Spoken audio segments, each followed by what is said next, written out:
बानी चेयरमैन पाकिस्तान तहरीक-ए-इंसाफ इमरान खान की रिहाई के लिए पीटीआई ने ईद के बाद बड़े एहतजाज का ऐलान किया है।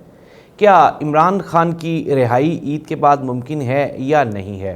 पाकिस्तान तहरीक-ए-इंसाफ में जो इंटरनल खलफिशार हैं, अंदरूनी उनके जो खलफिशार हैं, वो शिद्दत इख्तियार करते जा रहे हैं। 2 या 3 ग्रुप्स बन गए हैं और एक तरफ तो मामलात ये हैं और दूसरी ही जानिब जो मुनहरिफ अराकीन थे जो कि पाकिस्तान तहरीक-ए-इंसाफ छोड़ गए थे, बड़े नाम जैसे कि इमरान इस्माइल साहब हैं, अली जैदी साहब हैं, फवाद चौधरी साहब हैं, उनकी वापसी की भी कुछ खबरें आ रही हैं। अली जैदी साहब ने मीडिया से गुफ्तगू करते हुए गुज़श्ता शब कहा कि मेरा जीना और मरना सिर्फ़ और सिर्फ पीटीआई और इमरान खान के साथ है। वो पीटीआई के हक़ में और इमरान खान की तरफ से किस बिहाफ पे मीडिया जो गुफ्तगू है वो कैसे कर रहे हैं?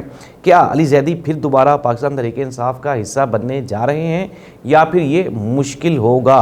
ये वो सवालात हैं जिनके जवाब ढूंढेंगे हम आज के प्रोग्राम में। तो नाज़रीन, सबसे पहले बात करते हैं बानी चेयरमैन पाकिस्तान तहरीक-ए-इंसाफ इमरान खान की। वक्ती तौर पे तो जो साइफ़र केस है इस्लामाबाद हाई कोर्ट में, उसकी सुनवाई की ईद के बाद यानी कि 16 अप्रैल तक उसको मुलतवी कर दिया गया है और कहा यही जा रहा है कि अब ईद के बाद इस केस की आगे फर्दर इसकी कंटिन्यूटी स्टार्ट होगी।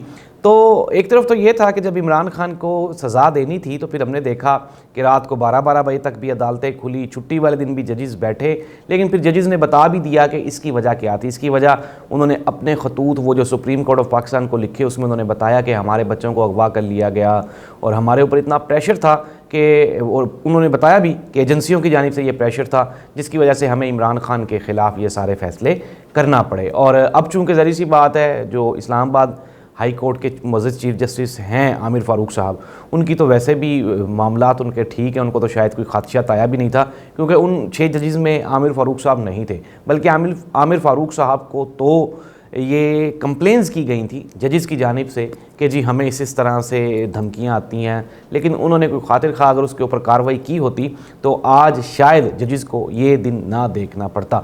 लेकिन मुख्तसरन ये कि आमिर फ़ारूक साहब हों या काजी फ़ाइज़ ईसा साहब हों, कल मतीउल्लाह जान ने एक बड़ा ट्वीट किया।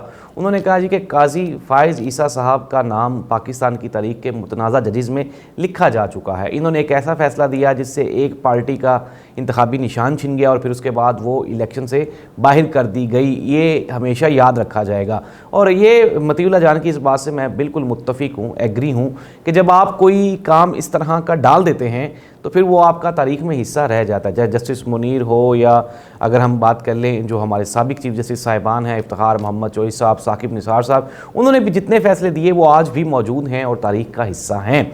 लेकिन जिस तरह मैंने पिछले प्रोग्राम में भी कहा था कि काजी फ़ाइज़ साहब से उम्मीदें बड़ी थीं, लेकिन अनएक्सपेक्टेडली ये उस मयार पे नहीं गए या जो इनसे एक्सपेक्ट किया जा रहा था कि यार हो सकता है कि पाकिस्तान की जुडिशरी वो जो नेगेटिव हमारी रैंकिंग है और मे भी हो सकता है कि हम कहीं ना कहीं बेहतर खड़े हो जाएं, लेकिन अनफॉर्चुनेटली वही हुआ जिस तरह गुज़श्ता पैटर्न चलता आ रहा था कि प्रेशर में फ़ैसले किए गए। लेकिन खैर we should come to the point कि इमरान खान साहब के लिए मैंने पहले भी कहा था कि अभी तो वक्ती तौर पे ईद तक तो कोई भी तवक्को नहीं है। कल एक दोस्त ने पूछा यार इमरान खान साहब ईद कैसे मनाएंगे, तो इस पे हम एक प्रोग्राम करेंगे कि इमरान खान साहब ईद कैसे मनाएंगे। लेकिन इमरान खान साहब ईद अभी जेल में ही मनाएंगे, ना ही तो वो बनिंगाला मनाएंगे, ना ही वो अडयाला, ना ही वो ज़मान पार्क मनाएंगे। अडयाला उनका भी स्टॉप है तो वो वहीं पर जेल मनाएंगे, ईद मनाएंगे। अब देखना ये होगा आया कि जो इमरान खान साहब का जो पैशन है, जो उनका जो सब्र है और उनकी जो मेंटल कंडीशन है, हम लोग देख रहे हैं कि काफ़ी सख्त बयानात आ रहे हैं। लेकिन ये कोई नई बात नहीं है। ये तो इमरान खान साहब जब बाहर थे या जब वज़ारत उज़्मा में भी थे तब भी उनकी तरफ से ऐसे ही बयानात आते थे। इमरान खान के जो शदीद नाकदीन हैं, जिन्होंने इमरान खान के साथ टाइम गुजारा है, जो इमरान खान के साथ मौजूद रहे हैं, उनका ये कहना है, मानना है और ये हमेशा वो बताते हैं कि इमरान खान कभी भी हार नहीं मानता। और इमरान खान ने अभी रिसेंटली कल शायद मीडिया से गुफ्तगू करते हुए उन्होंने कहा कि मैं ये मैच जीतूंगा और हर हाल में जीतूंगा। तो इमरान खान साहब तो डिटरमन हैं और इमरान खान की रिहाई के लिए पाकिस्तान तहरीक-ए-इंसाफ में धड़ाबंदियाँ तो हैं। मैं इस पर हम प्रॉपर एक प्रोग्राम भी कर चुके हैं। धड़ाबंदियाँ तो हैं पाकिस्तान तहरीक-ए-इंसाफ में। शेर अफजल मरवत, फिर उसके बाद शहरयार आफरीदी और अभी जो मुनहरिफ अरकान जो छोड़ गए थे उनका दोबारा इंट्री शंट्री होना, तो ये वो पॉइंट्स हैं जिनके ऊपर इख्तलाफ हो सकता है। लेकिन नाज़रीन, ये जो इख्तलाफ राय होता है, ये जमहूरियत का और सियासी जमातों का ये हुस्न होता है, बजाय इसके कि कोई बंदा पार्टी पे इफ़ेक्ट कब होना था, पार्टी पे इफ़ेक्ट तब होना था कि अगर कोई बड़ा नाम इस सूरत हाल में पार्टी छोड़ जाता। तो पार्टी तो तब भी लोग छोड़ के नहीं गए जब बहुत शदीद क्रैकडाउन था। हमने देखा कि लोगों ने जेलें बर्दाश्त की हैं। आज भी अगर हम बात करें तो पाकिस्तान तहरीक इंसाफ की जानिब से सबसे ज़्यादा सियासी कैदी पंजाब की जेलों में मौजूद है।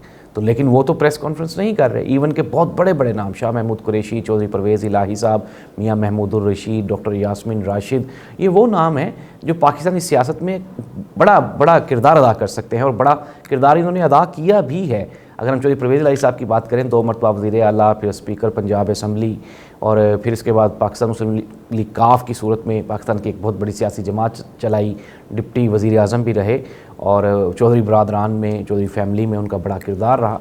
तो वो भी जेल में हैं, लेकिन वो इमरान खान को छोड़ने के लिए तैयार नहीं हैं। शाह महमूद कुरैशी साहब, वो भी सियासत का एक बड़ा मंझा हुआ नाम है, 2 मरतबा वज़ीर ख़ारजा रहे, मोहतरमा बेनज़ीर भुट्टो साहिबा के साथ काम किया, इमरान खान साहब के साथ काम किया। इसके अलावा भी जनूबी पंजाब की सियासत में मरकज़ी हैसियत रखते हैं और बड़ा नाम है। इसके बावजूद वो भी सारा कुछ बर्दाश्त कर रहे हैं। अगर पंजाब में से बात करें, एजाज़ चौधरी, महमूदुर रशीद, डॉक्टर यास्मीन राशिद, ये वो नाम है जो लाहौर की और पंजाब की सियासत में अहम रोल प्ले करते आए हैं। तो लेकिन ये इस सब कुछ देखने के बावजूद, सहने के बावजूद भी पाकिस्तान तहरीक इंसाफ डटी हुई है। और इसकी एक बड़ी वजह वो उनका जो बानी चेयरमैन है इमरान खान, क्योंकि वो जेल से बाहर नहीं जा रहा। तो अब ये सब लोगों को शायद वो एक ट्रेंड बन जाता है ना, इमरान खान किसी ईद पे लाल कुर्ता पहनता था तो वो ट्रेंड बन जाता था, सारे नौजवान लाल कुर्ता पहनना शुरू कर देते थे, येलो पहनता था तो येलो पहनना शुरू कर देते। तो इमरान खान जिस तरह से 3.5 साल तक वजारत उज़्मा के ओहदे पे फाइज रहे, और हमने देखा ये पाकिस्तान की तारीख का कामयाब तरीन वज़ीर आज़म था। अमेरिका जैसे मुल्क का दौरा हो, या फिर अगर हम बात करें महातीर मोहम्मद जैसे अजीम मुस्लिम लीडर की, तो जब उनके साथ इमरान खान मिला तो पता चला, महसूस हुआ कि यार कोई पाकिस्तानी सियासतदान इस कदर एलिगेंट और ग्रेसफुल भी हो सकता है। हमने देखा कि आज तक हमारे सियासतदान, हमारे वज़राए आज़म और हमारी जो आला क़यादत है, जब भी वो किसी बड़े शख्स के साथ मिलते हैं तो उनका एक छोटापन, उनका छोटा होना, उनके कद का छोटा होना वो नज़र आ जाता है। लेकिन इमरान खान की सूरत में हमने देखा कि चाहे वो डोनाल्ड ट्रंप हों, चाहे वो महातीर मोहम्मद हों, महातीर मोहम्मद की वाइफ ने ख्वाहिश का इजहार किया कि मैं इमरान खान के साथ तस्वीर बनवाना चाहती हूँ। कल एक जगह बैठे हुए बात हुई तो हमने देखा, डिस्कशन थी कि यार इंटरनेशनल दुनिया इस वक्त लीडरशिप का फुकदान है पूरी दुनिया में। तो मैंने वहाँ पे एक छोटा सा जवाब दिया, मैंने कहा यार जी हो सकता है मेरी बात छोटी लगे, लेकिन अगर इमरान खान को हम लोग बीइंग अ पाकिस्तानी, अगर हम पाकिस्तान से इमरान खान को इज़्ज़त देते तो इमरान खान की सूरत में एक इंटरनेशनल लीडर, ये कायद आज़म साहब के लेवल का बंदा ये आपको मिल सकता था। और इसकी एक बड़ी वजह वो इमरान खान की पर्सनैलिटी है। और हमने देख भी लिया कि 3.5 साल के मुख्तसर अरसा में जब बड़ी ताकतों और बड़े ममालिक के हुक्मरानों के साथ मुलाकातें हुई तो वहाँ पे भी इमरान खान ने ग्रेस का मुजाहरा किया, और नज़र आता था कि यार कोई बंदा कॉन्फिडेंट है और वो बातचीत करते हुए भी मेरिट शो करता था, ज़ाहिर करता था। हमने अनडाउटेडली कि अपनी गलत पॉलिसीज़ की वजह से और ज़ाती पसंद और नापसंद की बुनियाद पे एक बड़ा सियासतदान खो तो नहीं दिया। अभी इंशाल्लाह चांसेस तो हैं कि इमरान खान की वापसी होगी, लेकिन ये बड़ा अच्छा टाइम था। अगर हम बात कर लें, इस वक्त इंटरनेशनल दुनिया में एक भी कोई इस तरह का सियासतदान, कोई लीडर नहीं है जो दुनिया को क्राइसिस से निकाल सके। फॉर एग्ज़ाम्पल इसराइल और फ़लस्तीन की लड़ाई है, अमेरिका चाइना आमने सामने है, रशिया यूक्रेन आमने सामने है। इमरान खान एक ऐसा बंदा था जिसकी बात हर कोई सुन सकता था। इवन के आप ये देखें कि इमरान खान वज़ीर तो पाकिस्तान का था, लेकिन इमरान खान की इंडियन पंजाब में इतनी पॉपुलैरिटी है कि कुछ लोग कहते हैं कि अगर इमरान खान वहाँ से इलेक्शन लड़े तो वहाँ से भी सिख उसको जितवा दें। तो ये था इमरान खान। अगर हम उसके ऊपर फोकस करते तो आज शायद पाकिस्तान के हालात मुख्तलिफ होते, लेकिन अनफॉर्चुनेटली चूँकि हमारा एजेंडा वो सियासी इस्तेहकाम तो है नहीं, क्योंकि हम ये चाहते हैं कि अमेरिका, सऊदी अरब इनकी पॉलिसीज़ को फॉलो करें, और हमारी एजेंसीज़ ने भी इस मरतबा कोई उस तरह का कोई अच्छा रोल प्ले नहीं किया। और हमने देख भी लिया कि जो इदारों की साख मुतासिर हो रही है, इसमें एक बड़ी वजह वो पाकिस्तान तहरीक इंसाफ के ख़िलाफ़ क्रैकडाउन और इमरान खान के ख़िलाफ़ क्रैकडाउन है। अल्लाह करे कि इस मुल्क में हालात बेहतर हो जाएँ, चीज़ें बेहतरी की तरफ जाएँ, क्योंकि जब तक पॉलिटिकल स्टेबिलिटी नहीं होगी तब तक ये आपकी जो इकोनॉमिकल स्टेबिलिटी है इसका सोचा ही नहीं जा सकता। अल्लाह ताला इस मुल्क का हामी और नासिर हो। ईद के बाद पाकिस्तान तहरीक इंसाफ की जानिब से एहतजाज की कॉल दी गई है। अब देखना ये होगा आया कि ये कॉल्स भी पिछली कॉल्स की तरह वो मुस्तरद या कैंसिल हो जाती है, या PTI को इंटरनल जो खलफशार का शिकार है, अंदरूनी जो पार्टी के मामलात हैं उसमें ही उलझी रहती है, या फिर ये लोग वाकई सड़कों पे आएंगे। और एक चीज़ तो क्लियर है, तो देखना ये होगा कि पाकिस्तान तहरीक इंसाफ ने ये जो एहतजाज की कॉल दी है क्या इस पे वो अमल करने में कामयाब होते हैं, या फिर जिस तरह से हम लोग देख रहे हैं कि PTI इंटरनल खलफशार का जो शिकार है उसमें जो धड़ाबंदियाँ हो रही हैं, ग्रुप्स बन रहे हैं, या फिर वो कामयाब होते हैं। ये पाकिस्तान तहरीक इंसाफ की आला क़यादत की तरफ से पहले भी बयानात आए हैं कि एजेंसीज़ कोशिश कर रही हैं कि वो PTI को आपस में उलझा दें ताकि उनका जो एक्चुअल उनका फोकस है वो जो इमरान खान की रिहाई वो उस तरफ ना जा सकें। तो देखना ये होगा कि PTI के लिए बड़ा इम्तिहान है। ईद के बाद एहतजाज का ऐलान तो कर दिया गया है, एहतजाज होता है या इमरान खान की रिहाई होती है, या फिर इमरान खान के ऊपर ये भी कहा जा रहा है कि कुछ नए केसेस भी डालने की तैयारी की जा रही है। अल्लाह इस मुल्क का हामी और नासिर हो। अल्लाह हाफ़िज़।